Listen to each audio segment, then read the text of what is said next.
Hola, ¿qué tal? ¿Cómo les va? Soy Horacio Ricci y esto es Tipo de Cambio, un programa para tratar de entender la economía y la política en la Argentina, ¿eh?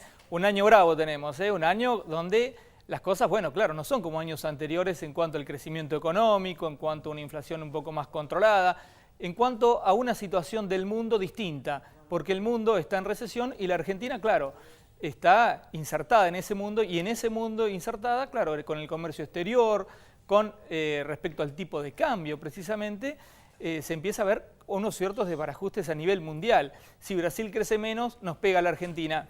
Argentina también puede crecer un poco menos, está claro que este año va a crecer menos, y la historia es cómo vamos a ir marchando en esta economía. Ya mismo saludo a la gente que me acompaña, saludo a Mara Laudoña, bienvenida Mara, ¿cómo estás? Hola, Horacio, ¿cómo estás? ¿Cómo le va, señor Ernesto Dida? ¿Cómo anda? ¿Cómo te va? ¿Cómo andás? ¿Cómo anda Julieta Camandone? Muy bien, Horacio, ¿cómo estás? Y empezamos con Julieta directamente porque, claro, uno de los temas precisamente tiene que ver con esta economía que yo les decía, ¿no? Con una economía que tiene que ver con los dólares, con el tipo de cambio y con todo lo que sucede en esta economía argentina. Así es, Horacio, para hablar de dólares tenemos que hablar de lo que fue la noticia en este sentido de la semana y que tiene que ver con la liquidación de divisas de los exportadores de granos. Este segmento de la economía del cual el gobierno nacional está esperando realmente que aporte dólares a la economía, porque es una de las grandes fuentes que hay para las reservas del país. Esta semana se cerró un acuerdo por el cual las empresas dijeron que van a liquidar 5.700 millones de dólares. Es bastante más de lo que comprometieron anteriormente. Las reuniones tuvieron... ¿Y cuál es la contraprestación a eso, Julieta?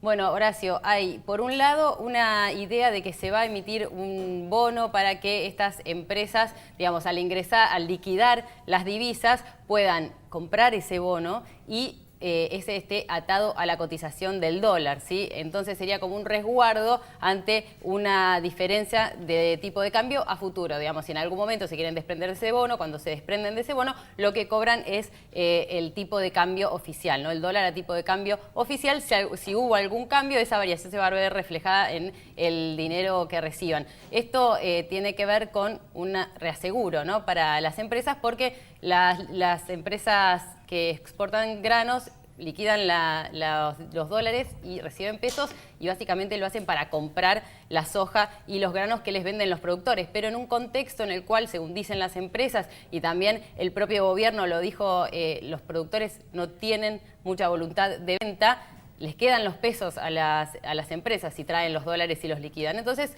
es una forma de salvar de alguna manera, darle un lugar a esa colocación, colocar los pesos en algún lado y tener un resguardo frente a las variaciones del tipo de cambio. Todo esto permitió revisar o rever las estimaciones de las reservas hacia fin de año, que en realidad lo que necesita el gobierno son los dólares, como dijo el flamante titular del Banco Central, para usarlos. ¿Para qué se usan básicamente? Para los vencimientos de deuda, pero también para las importaciones, ¿sí? Para pagar las importaciones, porque como hemos comentado ya alguna vez en este programa, básicamente cuando hay una importación, los dólares los entrega el Estado, salen de las reservas. Así que todo eso sirve para, de alguna manera, apaciguar los ánimos en lo que respecta a la cantidad de dólares que tiene la Argentina para esto, para enfrentar la deuda, los vencimientos de deuda y para enfrentar también la necesidad de dólares para las importaciones. Muy bien, Julieta, muchísimas gracias. Pero claro, si hablamos de dólares, hablamos de plata que no es el peso, también me parece que muchos argentinos están pensando en las vacaciones si viajan al exterior, ¿no? Y uno de los principales destinos es Brasil. Ernesto Dida me decía que lo que está pasando con el real es bueno para las vacaciones. ¿Por qué, Ernesto? Bueno, es bueno para las vacaciones porque probablemente el real nos cueste menos a los argentinos, que en este momento está costando cerca de los 4 pesos. ¿Por qué es importante el real para la Argentina también? Porque no hay que olvidar que Brasil es el destino principal de nuestras exportaciones. Entonces, en este contexto, el real es bueno para las economías domésticas y para aquel que se quiere de vacaciones este verano a disfrutar de las hermosas playas brasileñas, pero también es dramático para las exportaciones argentinas y sobre todo para el Mercosur. ¿Por qué? Porque la competitividad del real brasilero se va disminuyendo cada vez más. ¿Qué quiero decir con esto? Que desde el año 2009 a la actualidad está en su peor momento. En este momento el real está cotizando cerca de los 2 reales por dólar y es producto claramente de una situación de volatilidad cambiaria que viene aparejada por las elecciones en Brasil, que bueno, el mercado está reaccionando de una forma fuerte y desconfiada con la posibilidad de que Dilma Rousseff tenga un próximo gobierno, y esto afecta directamente a los bolsillos no solo de los empresarios brasileños, sino también a los argentinos, que en corto plazo van a tener un problema grave de competitividad probablemente, ¿no? Ahora, Ernesto, también es cierto que no solo tiene que ver con lo que dicen los mercados de Dilma Rousseff, también tienen que ver con un posicionamiento de Brasil en cuanto a su deuda. La Argentina, con toda la deuda en dólares, alcanza el 8% de su PBI. Recordemos, por ejemplo, que en los 90 pasaba el 150% del PBI, la deuda en dólares de la Argentina. Hoy Brasil no tiene el 150% de su deuda en PBI, pero tampoco tiene el 8% como tiene la Argentina. Cuando un país está tan endeudado en dólares, ¿no repercute en otras cosas más allá de las elecciones? Totalmente, y eso se nota también en un hecho fundamental, que es que la Argentina tiene un proceso fuerte, como bien vos decís, de desendeudamiento, y Brasil no lo ha tenido en ese margen. Lo que es más grave aún para la economía brasilera, y quizá esto es lo que primero están mirando los economistas, es el fuerte déficit que tiene Brasil. Brasil está teniendo un déficit de balanza comercial y fiscal muy importante que no se ha visto en los últimos 50 años, lo que hace que Brasil esté en una situación de mayor debilidad que en otros tiempos. Ahora bien, para aquel que piensa irse las vacaciones a Brasil, esto es una buena noticia porque, bueno, va a obtener precios más baratos y quizá obtenga una divisa más debilitada que la que tenía el año pasado. Y lo que hace que la Argentina, que los turistas argentinos y la Argentina, bueno, tenga una especie de yogo bonito de ahora en más en Brasil, porque realmente van a poder comprar más cosas y hacer más cosas. Bueno, mira vos, ¿te vas a Brasil vos, Ernesto? Bueno, todavía no lo decidiste. Sí, las divisas para mí son importantes. Si me conviene, si la competitividad da, voy. Ah, mira vos, qué bien. Bueno, está bien. Le vamos a preguntar a Mara Laudoña, a ver si se va a Brasil, compra... ¿Qué hace? Si compra dólares. ¿Qué haces, Mara, vos con la plata? Bueno, ¿qué hicieron en realidad los inversores esta semana? ¿Dónde metieron sus ahorros? La mayoría de los inversores institucionales fueron a depositar en el Bonat 16, que es un nuevo bono atado al dólar que emitió el Gobierno Nacional. Hasta ahora el Gobierno Nacional había evitado intentar emitir este tipo de títulos, pero lanzó esta semana el Bonat 16, que es un título a 2 años, y con relativo éxito, debido a que 383 inversores institucionales, esto es aseguradoras, fondos comunes de inversión y bancos, han decidido volcarse por este título que va a estar, linkeado, atado a la cotización del dólar. Esto también provocó movimientos, Horacio, en distintos mercados, y en uno de ellos sería el contado con liqui. El contado con liqui es como la cotización implícita del dólar a través de la compra de títulos locales que cotizan en el exterior y luego se venden afuera para hacerse de dólares. Esta cotización del contado con liqui fue bajando y coincide la baja desde más o menos el ingreso de Alejandro Banoli como titular del Banco Central. La baja fue constante, fue más o menos de 14% acumulada desde que ingresó el nuevo funcionario a funciones de la titularidad del Banco Central, y bueno, revirtió levemente el viernes tendencia, pero apenas el contado con liqui está en 3,14, un dólar implícito. 13,14, perdón. 13,14. Muchísimas gracias, Mara Laudoña, y de Mara Laudoña nos vamos a la entrevista que tenemos en Tipo de Cambio, una entrevista de lujo. Estamos con el presidente del Banco Provincia, el señor Gustavo Marangoni, ya lo entrevistamos.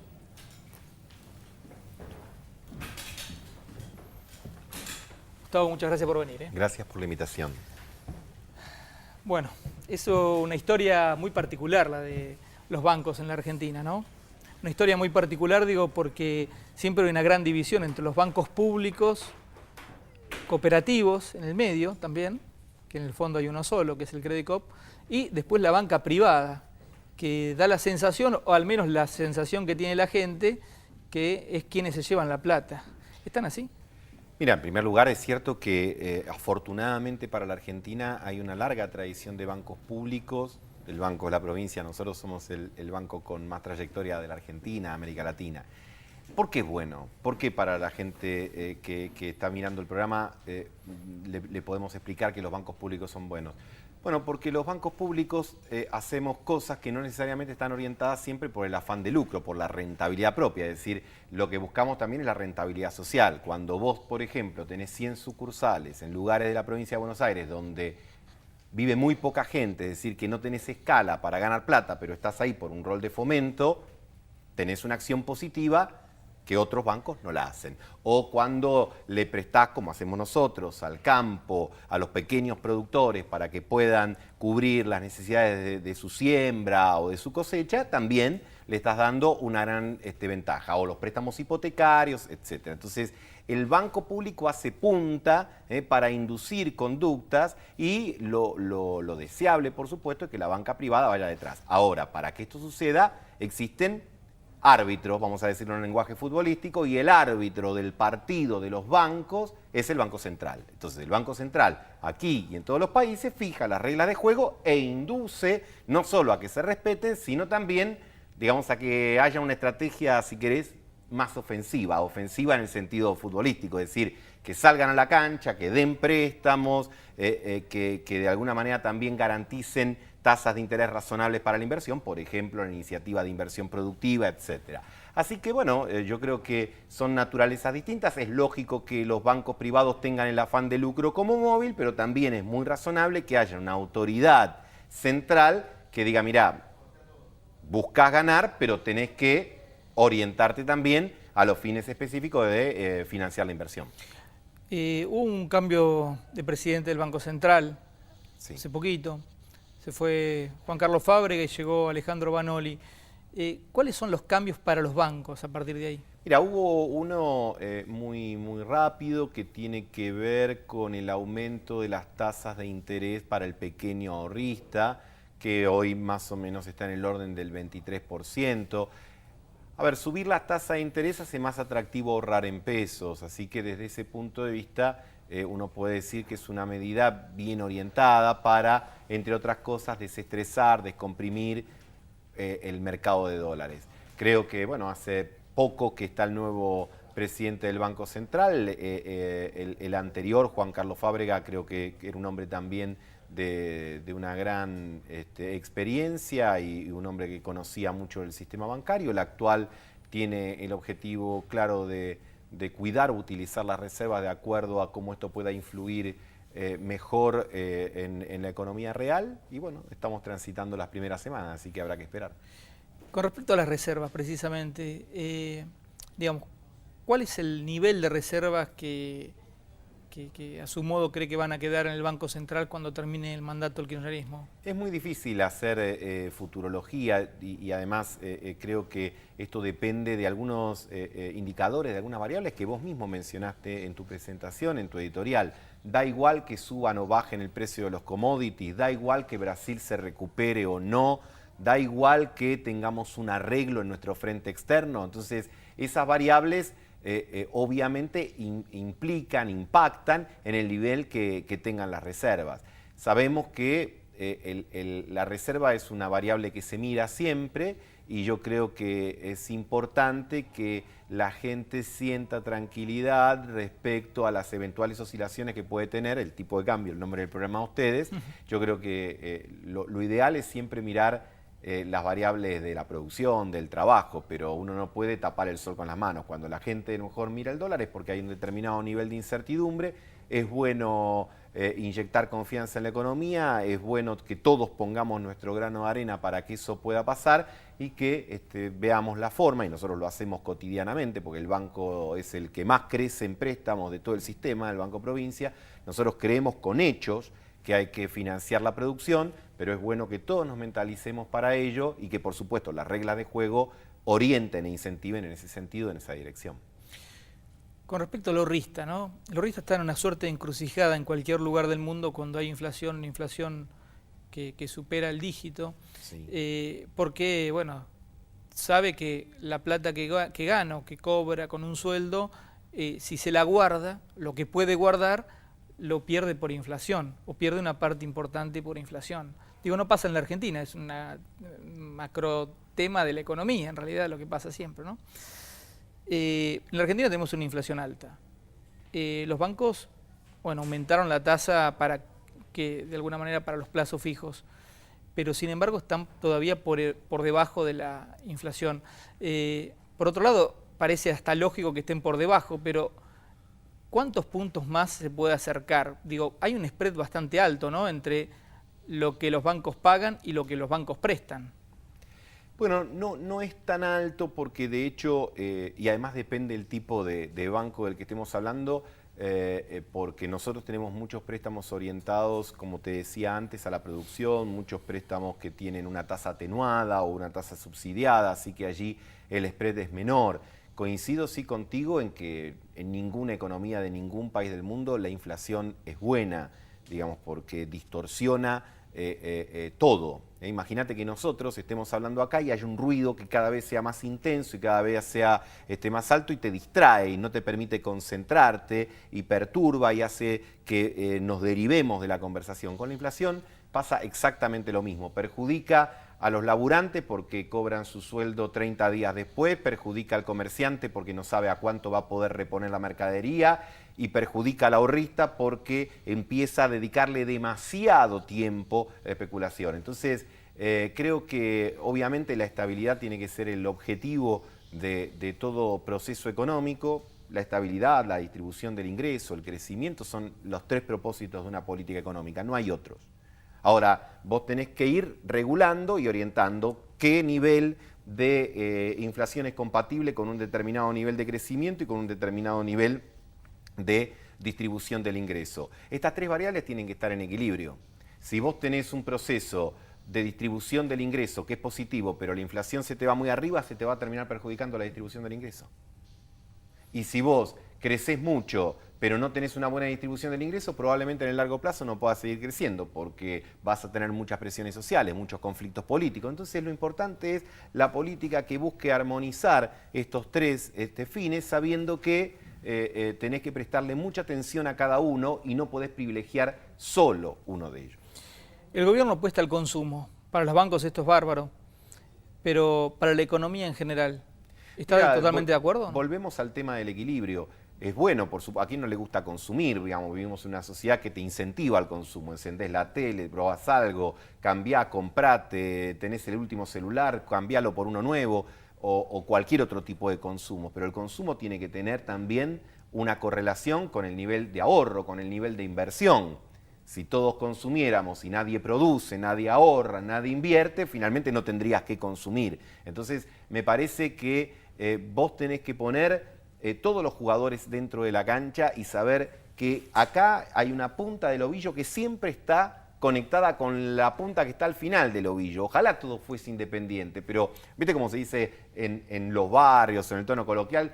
Todo tiene que ver con todo. Bueno, realmente todo tiene que ver con todo. Si vos querés incentivar el consumo y que esto sea sostenible, tenés que cuidar el tema de los precios, tenés que tener los verdaderos estímulos a la producción, pero fundamentalmente lo que tenés que lograr es el principal insumo de cualquier economía, que es la confianza. Porque uno puede consumir por motivos diferentes. Vos podés consumir porque querés cambiar algo, porque querés darte un placer, un lujo, y en el otro caso, que no sería tan positivo, querés consumir porque decís, y no sea cosa que me quede con la moneda local y pierda frente a un fenómeno inflacionario. Entonces nosotros tenemos que procurar que la gente consuma porque está bien, porque quiere renovar algo y no porque tema perder la capacidad adquisitiva de su dinero. Y para que esto suceda, entonces tienen que estar los estímulos correctos a una economía para la inversión. Y la inversión hacia los emprendedores, hacia la gente que tiene proyectos, que invierte, que crea fuente de trabajo genuino,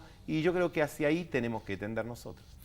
Precisamente cuando uno dice equilibrio, ¿no? Digo, como hombre, bueno, como estar al frente de un banco, uno de los más grandes claramente de la Argentina, me imagino que deben llegar carpetas de pedidos de crédito de todo tipo, y el banco las analiza como hace cualquier otro banco, y a uno le da crédito, a otro no le puede dar crédito. Con las industrias llevado a otro plano, sin darle crédito, pasa lo mismo, o con las empresas en la Argentina. Hay algunas que parece que son muy viables y algunas otras que no. ¿La Argentina puede producir todo? Ningún país puede producir todo, pero hay una decisión que probablemente sea la más inteligente o la más negligente que uno tome en la vida, que le puede pasar a los países y nos pasa a las personas.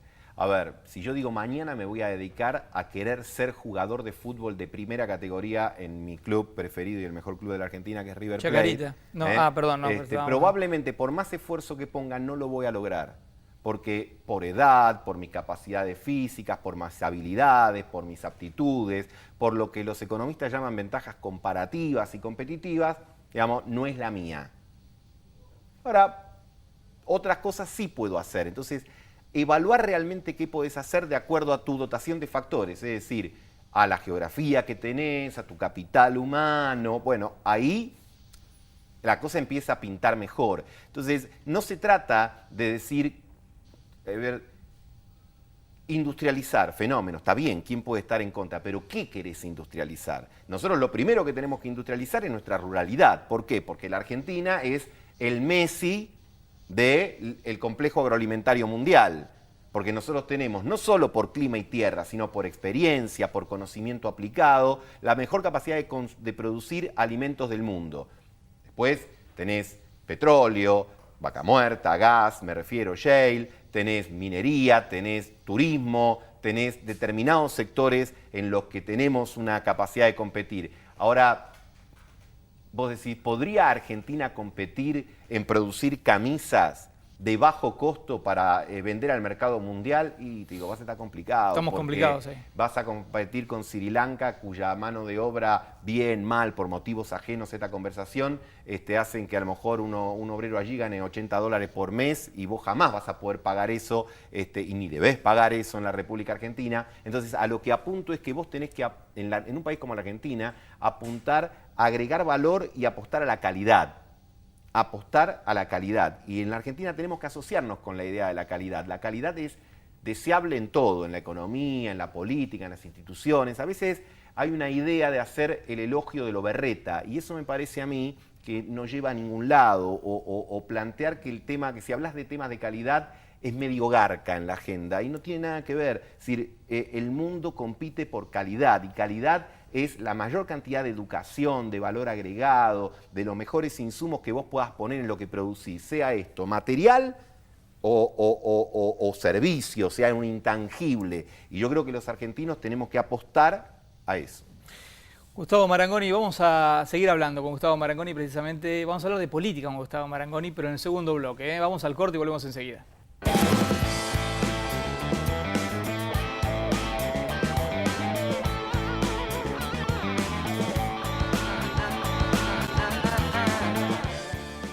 Seguimos con Gustavo Marangoni. Sí, habíamos prometido hablar de política precisamente con el presidente del Banco Provincia.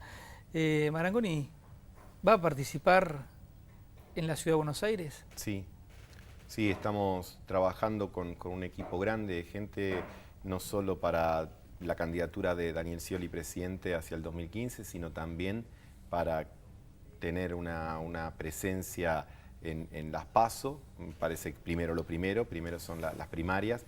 Yo creo que hay que elegir los candidatos compitiendo. Me parece que eso es un salto de cualidad y de calidad, como hablábamos en el bloque anterior, muy importante. Creo que no se pueden elegir los candidatos sin la participación de la gente, eso empobrece mucho el sistema político. Y vos fíjate que las PASO es algo que lo generó el oficialismo y sin embargo lo ha utilizado mejor la oposición, sobre todo en la Ciudad de Buenos Aires. Entonces yo creo que hay que dar un fuerte debate de qué queremos de cara para el futuro. Ahora hay que hablar del futuro. El pasado dejémoselo a los manuales de historia, ahora hay que hablar del presente y del futuro. ¿Qué queremos para la ciudad? Yo creo que esta ciudad se puede gobernar mucho mejor. Creo que esta ciudad tiene mucho más para dar en materia de turismo, de tecnología, en seguridad se pueden llevar adelante políticas más efectivas, en todo lo que tiene que ver con infraestructura, pero esta es la oportunidad de debatirlo. Y la mejor forma es, vos fíjate, Brasil, o cuando nosotros vemos los procesos electorales, no estoy hablando de Noruega, de Finlandia, de Estados Unidos, de los países de la región, debaten. No una, 2, 3, 4, 5 veces los candidatos a presidentes, y vos decís lo que tiene que ser. Entonces, compiten, y yo creo que es bueno competir en la política, competir en los ámbitos, saca lo mejor, respetando obviamente las reglas del juego limpio, lo mejor. Pero el peronismo precisamente no es muy afín a debatir, debates presidenciales, ¿no? En realidad es un tema de la política argentina en su conjunto, porque nunca hemos tenido un debate entre presidenciables porque empiezan, bueno, no, yo si voy quiero la silla más alta, más baja, arriba, abajo, tiene que ser un día, tal hora, luna llena. Siempre hay una excusa para no hacerlo, eso es de todos los partidos. Después, sí creo que nosotros los peronistas tenemos que aumentar los niveles de democracia interna y para eso la PASO es un paso, pero hay que dar otros más. Y a mí me parece muy importante que uno pueda expresar lo que siente y lo que quiere sin temores y con el ánimo de alimentar los debates. Mirá, el pensamiento único es malo porque es único. No hay un pensamiento único bueno y hay un pensamiento único malo. Lo malo del pensamiento único es que es único. Entonces, yo creo que lo importante es que nosotros podamos plantear que uno puede... mirá, yo digo, la política no es como, para no decir casa de comida rápida, digo McDonald's, que vos vas y muchas veces para que te saquen la salsa tenés que hacer una historia bárbara. Y yo digo, a mí me gusta la hamburguesa, no me gusta la salsa. Quiero que me la saquen. Pero me gusta la hamburguesa, el combo me cierra, pero sacame la salsa. Bueno, en la política tiene que ser igual. Digo, ¿por qué yo tengo que compartir todo el combo? A lo mejor no como las papas fritas, o a lo mejor eso, pero sin embargo estoy de acuerdo con el hecho de estar en determinado espacio, pero me reservo la idea de pensar que me tengo que sacar en todo caso, por respeto partidario, el sombrero, nunca la cabeza. Ahora, ¿con quién se ve compitiendo en las PASO dentro del Frente para la Victoria? No sé, eso lo dirá. Uno tiene que preocuparse por la propuesta de uno y después de los demás. Ojalá que se presenten mucho. A mí me gusta decir siempre que cuanto más seamos, mejores seremos. Cuanto más seamos lo que compitamos, vamos a ser mejores. Y esto pasa a nivel de la ciudad, a nivel de la presidencia, a nivel de las gobernaciones, a nivel de todo. Pasa en el orden de la política y pasa en el orden de la economía. Digo, cuando hicimos el colegio y había un solo buffet en el colegio, vos tenías que comer lo que daba ese buffet. Y si el bufetero iba menos porque tenía garantizado la cosa, te mataba. Bueno, cuando hay competencia, las cosas mejoran. Ahora, por supuesto, esa competencia tiene que estar regulada, esa competencia tiene que tener alguien que mida los procesos, que garantice la igualdad de oportunidades y de posibilidades. Pero insisto, en la política hay que incorporar claramente el principio de la competencia para que la gente pueda participar del proceso de selección de dirigentes y que no lo decidan 4 tipos alrededor de una mesa que vos nunca sabes por qué decidieron, si porque es amigo de cuál o es amigo de tal, o realmente porque es el que tiene más cosas para ofrecer y para dar. Marangoni, siempre se habla en la Argentina de un país bipolar, ¿no? Un país donde se pasa, por ejemplo, de estar todo bien a estar todo mal de un día para otro, o por ejemplo, cada vez que hay un cambio de gobierno, casi arrasar con todo lo que hizo el anterior. Usted me está hablando de otra cosa, me está hablando de sumar, me está hablando de otra situación, pero igual, ¿qué le cambiaría a Cristina? ¿Qué no haría usted si fuese presidente, por ejemplo? Bueno, yo no quiero ser presidente, yo trabajo para Daniel, que es alguien que sí tiene, en el futuro, que sí ¿no? tiene esta filosofía que vos decís. Acá no se trata de tirar todo por la ventana. Acá lo primero que hay que combatir es el síndrome Juan de Garay, que el que llega dice, el mundo, el país, la historia empieza conmigo. Ni la historia de un país, ni la historia de una persona se reinventa determinado día. Entonces, vos dijiste algo muy cierto, nunca todo está bien. Hay gente que es oficialista boba, entonces te dice, todo está bien, y vos le decís algo, che, pero esto está mal. No, eso está bárbaro. Y vos decís, pero está mal. Y viene otro y te dicen, no, todo está mal. Y vos decís, ¿cómo todo está mal? Entonces, ni todo está bien, ni todo está mal. Yo creo que hay muchas cosas positivas, y obviamente creo que son más las positivas en estos años que las negativas. Pero hay cosas siempre para corregir, para mejorar. Entonces, un país no se inventa cada 10 años. Eso es una muestra de una adolescencia de la cual ya no nos podemos seguir dando el lujo. ¿Por qué? Porque los argentinos vivimos en uno de los mejores países, pero no porque seamos más grandes porque inventamos el colectivo, el mate, el dulce de leche, simplemente porque vivimos en las tierras más ricas del mundo, porque vivimos en una geografía extraordinaria y porque también demostramos individualmente que tenemos un talento formidable. Entonces ahora tenemos que tomar los progresos y proyectarlos al futuro, y la política es hablar del futuro, es hablar de las oportunidades, es hablar de la confianza, del trabajo, de la infraestructura, de las cosas que se pueden lograr cuando uno trabaja y estudia, que es lo que nos enseñaron nuestros abuelos inmigrantes, nuestros viejos que dijeron en esta casa se trabaja o se estudia. Entonces, con los valores del trabajo y del estudio, una clase dirigente lleva un país adelante y supera las dificultades. Y yo creo, apuesto y confío en que Daniel tiene muchas posibilidades de ser presidente. Yo creo que lo va a hacer porque encarna este espíritu, esta filosofía, que es la de, con un espíritu tranquilo, amable, pero con una convicción firme y perseverante, plantear un futuro de oportunidades para el país. ¿Qué tiene Scioli, por ejemplo, que hace que quienes no quieren al kirchnerismo, sin embargo, apuesten por Scioli? Yo creo que Daniel ha demostrado permanentemente que se puede ser consecuente sin ser obsecuente, que hay que hablar con todos. Hay algunos que creen que solamente se tiene que hablar con los que piensan igual que uno. No hay nada más empobrecedor que eso. No hay nada más empobrecedor que hablar solamente con los que piensan como vos, porque además terminás hablando con nadie. Hasta ni con vos mismo terminás hablando, porque uno a veces puede cambiar de opinión. Entonces, digo, hablar con todos. Y finalmente, me parece que es un liderazgo que contagia mucha confianza, mucha previsibilidad y optimismo. Y algunos a veces se ríen del optimismo, pero yo pregunto, ¿cómo podrías llevar tu vida adelante si no sos optimista respecto a que los problemas que tenés se pueden superar? Y mucho más en la política. Entonces, yo creo que los años que vienen para Argentina son buenos, muy buenos. Yo creo que con Daniel van a ser excelentes.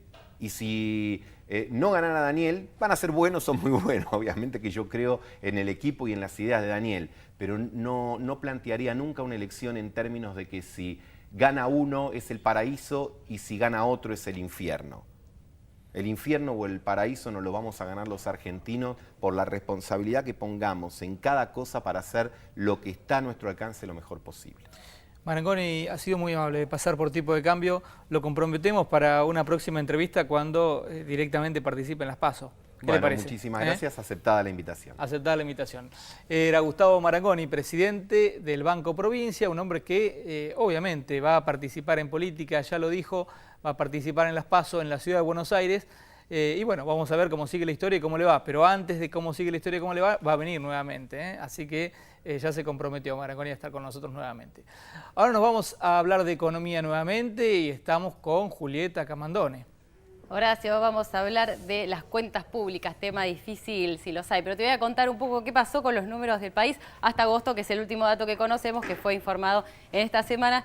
Vamos a arrancar por algo importante, un superávit fiscal primario. ¿Esto qué quiere decir? Que los ingresos fueron más que los egresos en el mes. Eso es un dato interesante. Y si vos ves cómo se está posicionando hasta ahora la situación de los gastos y de los ingresos, vemos que primero hay un superávit de 868,7 millones de pesos y que los ingresos crecen al 48% y los gastos al 48,9%. Hasta ahí vienen nivelados. Vamos a seguir y te cuento un poco más de qué se trata esto.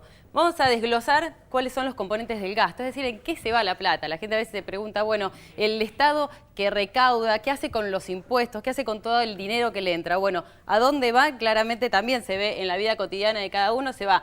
Por un lado, en las prestaciones de la seguridad social, esto es cuánto aumentó, ¿no? 32,9%. Acá tenemos las jubilaciones y tenemos un punto interesante que es la cuestión de la movilidad jubilatoria, este proceso por el cual se le van actualizando a los jubilados los haberes, ¿sí? Eso explica el aumento en ese gasto y también las transferencias corrientes a personas y empresas privadas. Esto es un ítem interesante. Creció mucho, como ves, 65%. Esto estamos comparando agosto de este año con agosto del año pasado.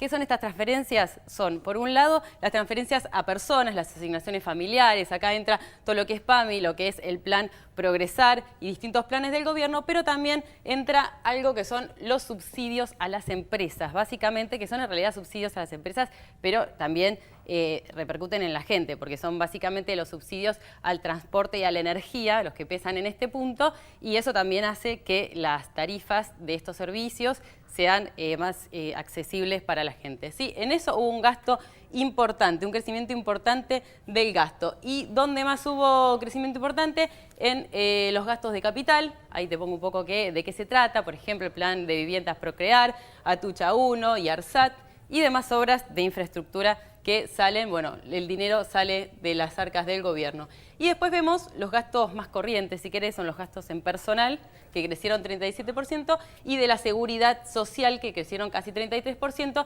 Acá vemos de vuelta que el gasto de capital es un gasto importante en crecimiento, ¿no? Pero bueno, son inversiones en infraestructura, básicamente. Vamos a pasar un poco a qué pasa con los ingresos. ¿De dónde saca la Ahí plata? está la historia, El ¿no? Estado. ¿Dónde, claro, qué es lo que recauda? Acá es el punto, si querés, de alguna manera, el punto de discusión. Vamos a tratar de explicarlo, cualquier cosa, vos, Horacio, me decís. Si nos perdemos, volvemos a empezar. Tenemos aportes y contribuciones a la seguridad social e ingresos tributarios, los impuestos. Viste que cuando hablamos de recaudación fiscal, venimos hablando en el último tiempo de recaudación fiscal récord, ¿no? Bueno, claro.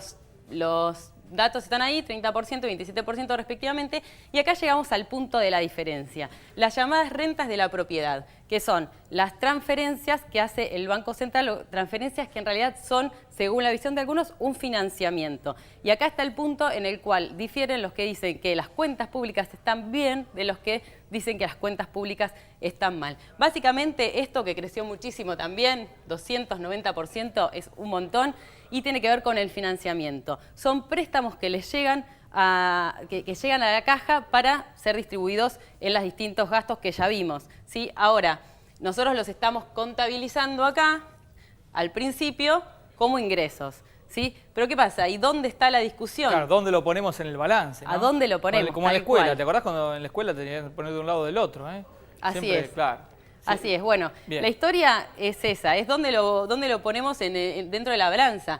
Si nosotros quitamos esas rentas de la propiedad, que para muchos es en realidad, habría que ponerlo en el presupuesto como un financiamiento, es decir, dinero que después tiene que volver de alguna manera, no lo llaman ingresos que no son genuinos. Entonces, en este punto, ¿qué tendríamos acá? Tendríamos que simplemente esto sería lo que denominan ingresos genuinos, que es lo que creció menos, y lo que creció más es lo que es el ítem supuestamente de financiamiento. Si pensamos en eso, decimos que tenemos que decir que se agrandó en realidad el déficit financiero. Pero como lo estamos viendo por ahora en los balances, las cuentas públicas están dando esto, ¿sí? Están dando un superávit primario de 868,7 millones de pesos.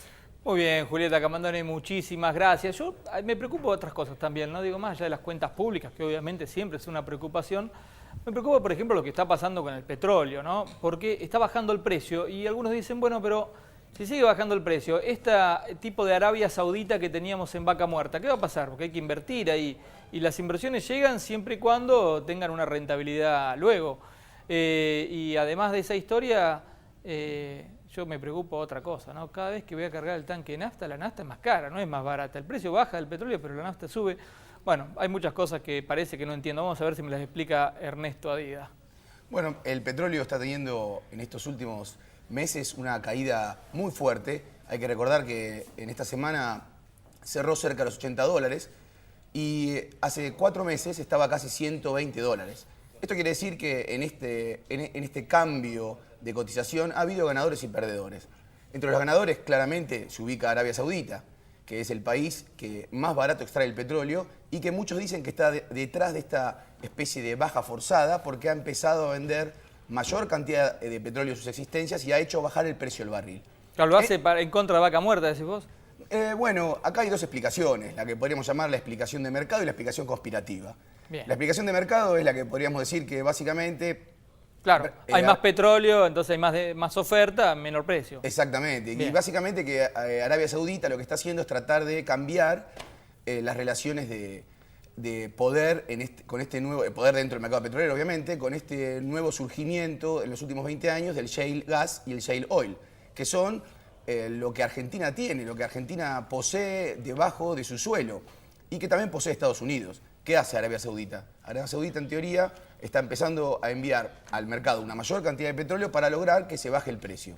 Ahora bien, ¿quiénes son los tres grandes perdedores de esta operación mundial de baja del petróleo o esta volatilidad del petróleo? Claramente Irán, Venezuela y Rusia. Casualmente, estos tres son enemigos políticos de Estados Unidos. Bueno, la realidad es que la Argentina, para tratar de frenar un poco esta especie de volatilidad, lo que hizo esta última semana es bajar las retenciones a las exportaciones de petróleo para hacer de esta manera más competitivo el sector y cuidar las inversiones que vengan al país. Muy bien, Ernesto, muchísimas gracias. Igual la teoría conspirativa es la que le gusta a usted, pero está buena, digo. Sí, claramente. Si es así, Sí, claramente. Es como... Claro. Es básicamente una teoría de 007. Lo bueno es que el petróleo, que es el oro negro, está como Michael Jackson, se está poniendo cada vez más blanco. Ah, y no eso me es diga. algo muy ¿Y eso por el shale gas? Dicen que es de otro color. Sí, es verdad. Sí, es eso. Bueno, mire, usted la sabe todas. Después dígame dónde te ponga la plata, que me sobra tanto. El petróleo está complicado ahora. Está complicado. Las acciones petroleras están bajando mucho, entre ellas Petrobras. ¿Y bonos argentinos? ¿No apuesta por la Argentina usted? Sí, Siempre claro, cosas extranjeras. pero las acciones también están muy baratas, hay que recordarlo. Están muy baratas y están cayendo. Entonces pero el otro día me dijo que cayó la bolsa. ¿Cómo? Bueno, pero es un mes para comprar. Acá donde hay crisis de oportunidad, eso piensan los japoneses y mire qué bien que le va. Bueno, no me haga meter la pata, ¿eh? No, por favor. Por favor. Bueno, nos vamos, hablando de meter la pata, esto sí que no meten la pata en realidad, nos hacen, no sé si meter la pata a nosotros, pero nos complican la vida, los fondos buitres. Vamos a ver qué dijo Cristina Kirchner al respecto en la semana. Pero no nos detengamos en aquellos que agravian, que descalifican y que solamente saben mover la lengua. Nosotros movemos los brazos, las neuronas, las piernas para recorrer el país, para construir, para ayudar a levantar. Él les dijo: déjennos trabajar, déjennos producir y entonces nos vamos a hacer cargo de una deuda que no generamos nosotros, pero que con responsabilidad histórica asumimos en nombre de todos los argentinos. En Nueva York, un banco norteamericano que tiene sede también aquí, en la República Argentina, ha vuelto a solicitar una audiencia ante este juez neoyorquino para que por tercera y única vez les vuelva a permitir pagar. Fíjense lo que es la justicia de algunos países. Le permite únicamente pagar a sus bancos y le importa un pito lo que le pasa a los demás acreedores legítimos o a los demás bancos de otros países. Pero ¿de qué democracia y de qué capitalismo y de qué forma de vida nos quieren venir a contar cuando siempre los únicos que caen parados son ellos y el resto nada? Pues desde aquí, desde la República Argentina, que nos hacemos cargo de todo, les decimos que le vamos a pagar al 100% de nuestros acreedores, pero dentro de la legalidad, de la legitimidad, de la equidad y de la igualdad. En realidad, lo que quieren es que se caiga abajo la reestructuración de deuda del año 2005 y del año 2010. Porque de esa manera la Argentina volvería a deudas siderales e inmanejables y tal vez para algunos la única forma de pagar esa deuda si se cayera sería volviendo a entregar, como lo hicieron en alguna oportunidad, nuestros principales recursos energéticos.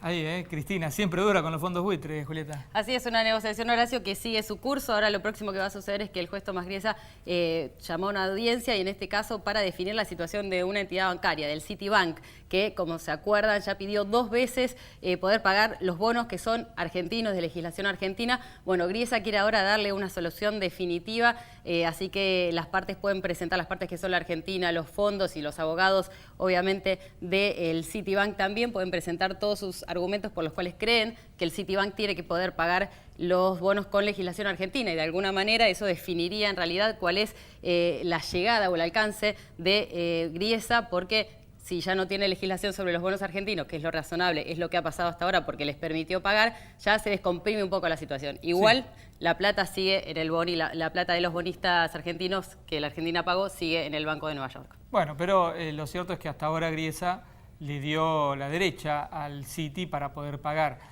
Y ya falta poquito para enero, ya cada vez falta menos. Y desde el 30 de junio, famoso 30 de junio, que se caía el mundo, bueno, la Argentina en default y qué sé yo, la historia es que hasta ahora la Argentina dijo, mira, yo no en default no estoy porque estoy pagando.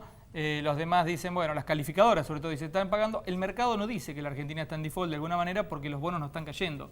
O no están cayendo al precio que supuestamente deberían caer con un default. Pero bueno, cambiamos de tema. El último minuto se lo dedicamos al coloquio de ideas, Julieta. Sí, porque pasó de todo en Mar del Plata esta semana, Horacio. Claro, había una coloquio cumbre de ideas, la cumbre de los empresarios que desde el año 60 se sigue llevando a cabo. 50 años, 50 coloquios fue este. Así es, y por un lado estaban estos empresarios reunidos en IDEA en el Sheraton de Mar del Plata con fuertes críticas al gobierno, a las políticas del gobierno, y por otro lado había ahí a 50 cuadras nomás en un teatro una especie de contracumbre. Donde una contracumbre, mirá ahí vos. estaba la CGE y otros líderes empresarios, también hubo funcionarios de gobierno, sindicalistas más cercanos al oficialismo, el gobernador de Entre Ríos, Sergio Uribarri, y estuvieron ahí defendiendo las políticas del modelo. Hubo declaraciones para alquilar balcones de todo tipo. De los dos lados. De los Así dos lados. es. Bueno, me hizo acordar mucho a la contracumbre, ¿te acordás del ALCA que se hizo en Mar del Plata también, Claro. de todos los presidentes? Y por otro lado hubo una contracumbre. En un lado estaba Bush, también estuvo Chávez, Néstor Kirchner en su momento, y del otro lado estaba la contracumbre con Evo Morales y todo, y se llevó un estadio lleno también. Bueno, pero así es la cosa, así es la política, así es la economía argentina. Nosotros nos reencontramos la próxima semana, el próximo domingo, como siempre, por CN23. Gracias por estar ahí. Oye, es que esto no se me pasa. Oye, es que esto no se me pasa.